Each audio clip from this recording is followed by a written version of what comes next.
السلام علیکم۔ مفتی طارق مسعود کے لیٹسٹ بیانات سننے کے لیے ہمارے چینل لرن اسلام کو سبسکرائب کریں۔ تو اگر فلم کسی ہندو نے دیکھنی ہے تو پی کے دیکھ لو، 100% یقین آ جائے گا۔ اور پی کے دیکھو بغیر پیے، ایسا نہ ہو پی کے دیکھ رہے ہیں بیٹھ کے، یار وہ فلم دیکھ رہے ہیں پی کے، پھر تھوڑی سمجھ میں آئے گی۔ تو بغیر پی کے دیکھ لو، صحیح ہے نا۔ بعض چیزیں فلمیں سکھا دیتی ہیں۔ مجھے اس کا شارٹ کلپ کسی نے دکھایا، تو وہاں ہول سیل ریٹ پہ بھگوان مل رہے تھے۔ میں گیا اندر، بہت سارے بھگوان بیٹھے ہوئے ہیں اور 4 بھگوانوں پہ 1 فری مل رہا تھا۔ تو خیر میں نے کہا یار یہ عجیب سی چیز ہے، ہندوؤں میں پڑھے لکھے لوگ بھی تو ہیں۔ تو ابراہیم علیہ السلام کا بالکل یہی مکالمہ ہو رہا تھا اپنی قوم سے۔ وہ کیا کہہ رہے ہیں کہ یہ کیا تصویریں ہیں جن کے سامنے تم صبح و شام جھکے رہتے ہو۔ تو ابراہیم علیہ السلام نے اپنی قوم سے کہا یہ کیسی تصویریں ہیں، تم ان کے گرد بیٹھے رہتے ہو، چھوڑ دو، ان تصویروں سے دل نہ لگاؤ۔ قالوا وجدنا آباءنا لہا عابدین، کہنے لگے ہم نے اپنے باپ دادا کو دیکھا ہے انہی کی عبادت کرتے ہوئے۔ ہندو کیوں ہندو ہے؟ اس لیے کہ ابا بھگوان رکھتے ہیں، دادا بھی بھگوان، وہ جو گھروں میں بت رکھتے تھے، اس بیس پر ہے، دلیل اور عقل کی بیس پہ نہیں ہے۔ آج کل یوٹیوب پہ ہندوؤں کے کچھ کرتب آ رہے ہیں، فیس بک پہ آتے ہیں نا کہ وہ پنڈت جی نے یہ کر کے پڑھا دیا، یہ پڑھ دیا تو وہ خبریں صحیح نکلی، وہ کہہ رہے یار یہ تو بالکل صحیح خبریں ہیں، تو گویا غیب کا علم۔ تو خوب سمجھ لیں، جو ہندو حضرات ہیں ان کی خدمت میں گزارش کر رہا ہوں، یہ کام مسلمان مولوی کریں یا ہندو پنڈت کرے، یہ دونوں 2 نمبر ہیں۔ سمجھتے ہو؟ مسلمانوں میں بھی ایسے پیر و مرشد ہوتے ہیں جو بتا رہے ہوتے ہیں کہ یہ ہو جائے گا، یہ ہو جائے گا، اور ویسا ہو رہا ہوتا ہے۔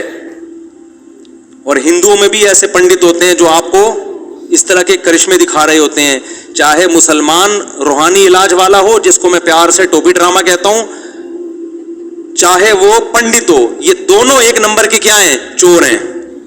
یہ میں اس لیے کہہ رہا ہوں کہ ہندو برادری یہ نہ سمجھے کہ ہمارے مذہب کے رہنماؤں کو برا کہہ رہا ہے۔ بھائی یہ مسلمانوں میں ہو یا آپ میں ہو، یہ دونوں کیا ہیں؟ یہ کرشمے ہوتے ہیں، یہ شعبدے ہوتے ہیں، یہ شعبدے ہوتے ہیں۔ شعبدہ سمجھتے ہو؟ اب یہ ہندو لوگ گاری اردو بھی نہیں سمجھتے نا۔ شعبدہ نظر کے دھوکے ہوتے ہیں، یہ پہلے سے بندے رکھے ہوئے ہوتے ہیں، اپنے لوگوں کو انہوں نے قائل کیا ہوا ہوتا ہے۔ چھوڑ دو، انسانوں کو فالو مت کرو۔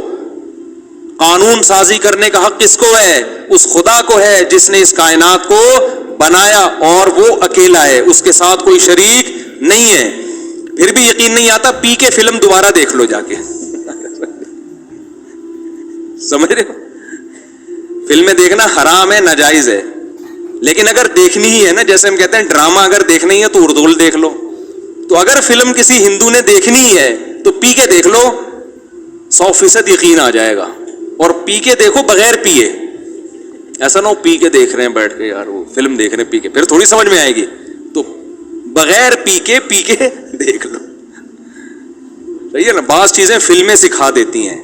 مجھے اس کا شارٹ کلپ کسی نے دکھایا، شارٹ کلپ اس فلم کا نا، اس کا جو مشہور اداکار تھا، نام میں لینا مناسب نہیں سمجھتا، اس کا جو مشہور وہ تھا نا کہ اس نے وہ سموسہ 50 روپے والا بھگوان، اور پتہ نہیں کیا تھا اس میں، وہ عجیب چکر میں بیچارہ خلائی مخلوق سے آیا ہوا آدمی عجیب مصیبت میں ٹینشن میں آ گیا نا کہ 50 روپے والا تو 100 روپے والا۔ اچھا انہی دنوں میں تھائی لینڈ گیا تھا، تو وہاں ہول سیل ریٹ پہ بھگوان مل رہے تھے۔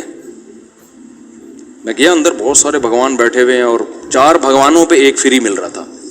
تو خیر میں نے کہا یار یہ عجیب سی چیز ہے، ہندوؤں میں پڑھے لکھے لوگ بھی تو ہیں، تو بھائی تم کیوں اس چیز کو فالو کر رہے ہو؟ السلام علیکم۔ مفتی طارق مسعود کے لیٹسٹ بیانات سننے کے لیے ہمارے چینل لرن اسلام کو سبسکرائب کریں۔ کیوں اپنے مذہبی رہنماؤں کو فالو کر رہے ہو؟ ہم تو مسلمانوں کو بھی کہتے ہیں، مسلمانوں میں بھی جو 2 نمبر قسم کے مذہبی رہنما ہیں جو اپنی دکانیں چلا رہے ہیں، ان کو فالو مت کرو۔ اس میں ہم ہندو مسلمان کی بات نہیں کر رہے، ہم کہہ رہے ہیں ایسی شخصیت کو فالو مت کرو جو تمہیں سیدھے راستے سے ہٹا رہا ہے۔ ایسے لوگوں کو فالو مت کرو، چاہے وہ مسلمان میں ہو چاہے وہ ہندوؤں میں ہو۔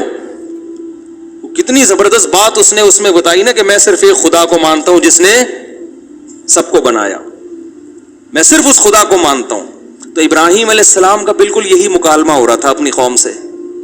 وہ کیا کہہ رہے ہیں کہ یہ کیا تصویریں ہیں جن کے سامنے تم صبح و شام جھکے رہتے ہو.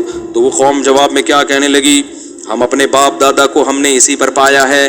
ابراہیم علیہ السلام اکیلے، پوری قوم ایک طرف. کتنا کانفیڈنس. کہنے لگے لقد کنتم وآباؤکم، تم بھی تمہارے باپ دادے بھی، فی ضلال مبین، بالکل واضح گمراہی میں. گمراہی ایک وہ ہوتی ہے جو کنفیوز کر دیتی ہے انسان کو، یار پتہ نہیں یہ ہے یا یہ ہے. جیسے ہمارے پڑھے چل رہے ہوتے ہیں نا آپس میں، 8 رکعت تراویح ہے کہ 20 رکعت تراویح ہے، رفع الیدین کرنا ہے کہ نہیں کرنا ہے، اس میں انسان الجھ جاتا ہے. کچھ چیزیں ایسی ہوتی ہیں کہ بھائی اس میں کیا پڑھا. ایک ہندو نے ہندوستان میں ایک عالم سے پوچھا کہ تم اسلام کی طرف ہمیں دعوت دیتے ہو، تمہارے اپنے اتنے پھڈے ہیں، تم پہلے یہ بتاؤ تم لوگ کا اہل حدیث سے پھڈا کیا ہے. وہ عالم تھے حنفی. اب وہ ہندو چاہ رہا تھا کہ یہ اہل حدیث پہ کیچڑ اچھا لیں گے، پھر اہل حدیث ان پہ اچھا لیں گے. میں بولوں گا دیکھو تم تو آپس میں نہیں ایک ہو، ہمیں کیا اسلام کی دعوت دے رہے ہو. تو حنفی عالم تھے، میں نام بھی ان کا جانتا ہوں لیکن مناسب نہیں ہے بتانا. تو ان عالم سے ہندو نے پوچھا کہ یہ اہل حدیث اور دیوبندیوں کا آپس میں پھڈا کیا ہے. ہندو کہہ رہا ہے. انہوں نے کہا کوئی پھڈا نہیں ہے. وہ کہتے ہیں رکوع میں جاتے ہوئے ہاتھ اٹھا لو، ہم کہتے ہیں ہاتھ نہ اٹھاؤ. باقی ہم بھی ایک خدا کے قائل ہیں، وہ بھی کہتے ہیں ان پتھروں میں کچھ نہیں رکھا. کیا خاندانی جواب. کہہ رہے ہیں وہ چھوٹا سا ہے، وہ ہم جب رکوع میں جاتے ہیں تو ہم کہتے ہیں بغیر ہاتھ اٹھائے، وہ کہتے ہیں ہاتھ اٹھا لو. یہ ہلکا پھلکا لائٹ سا اختلاف چل رہا ہے بھی ایسا ہی. حقیقت میں بڑھانا چاہو تو آپ اس کو کفر ایمان کا مسئلہ بنا لو، ہلکا کرنا چاہو تو کچھ بھی نہیں ہے. اور کہا باقی ایک چیز ہم میں کامن ہے، ہم بھی کہتے ہیں خدا صرف ایک ہے، اور وہ بھی کہتے ہیں یہ اتنے جو پتھر بنا کے رکھے ہوئے ہیں نا ان میں کچھ بھی نہیں رکھا. تو یہ ہے بڑی گمراہی سے. تو بھائی ہم بھی بچے ہوئے ہیں، اہل حدیث بھی بچے ہوئے ہیں. مسلمان چھوٹی موٹی چیزوں میں لڑتا ہے. مسائل کے پتھروں کو کیوں مانوں، یہ کیا ہے، اس کو تو میں نے خود بنایا، یہ تو تھائی لینڈ کے کارخانے میں بنا ہے، 4 پہ 1 فری ملا ہے،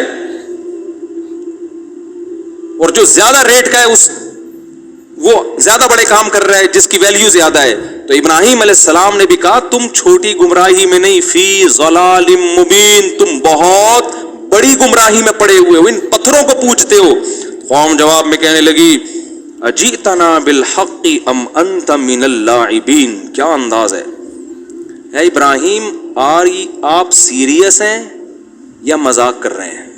یعنی ان کو یہ یقین ہی نہیں تھا کہ ایک نوجوان پوری قوم کے خلاف کھڑے ہو کر اتنے کانفیڈنس سے بات کرے گا کہ تم گمراہی میں ہو.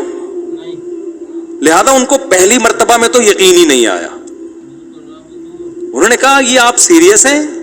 تو میں ایک چٹکلا سناتا ہوں نا، چھوڑو ابھی چٹکلا نہیں، پھر چٹکلوں میں سارا ٹائم نکل جاتا ہے. کہ اے ابراہیم آپ سیریس ہیں یا آپ مذاق کر رہے ہیں.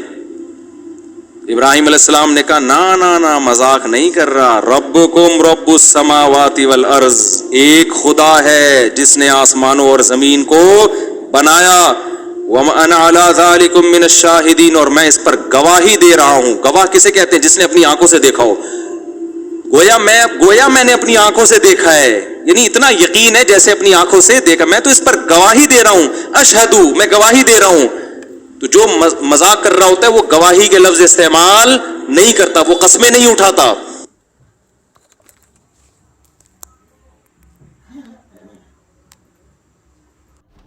السلام علیکم. مفتی طارق مسعود کے لیٹسٹ بیانات سننے کے لیے ہمارے چینل لرن اسلام کو سبسکرائب کریں. اللہ پاک مجھے اور آپ سب حضرات کو اس مفتی صاحب کے اس بیان پر عمل کرنے کی توفیق نصیب عطا فرمائے، اور مفتی صاحب کی عمر میں برکت نصیب عطا فرمائے. اور مفتی صاحب کے لیٹسٹ بیان سننے کے لیے ہمارے چینل لرن اسلام کو سبسکرائب کریں.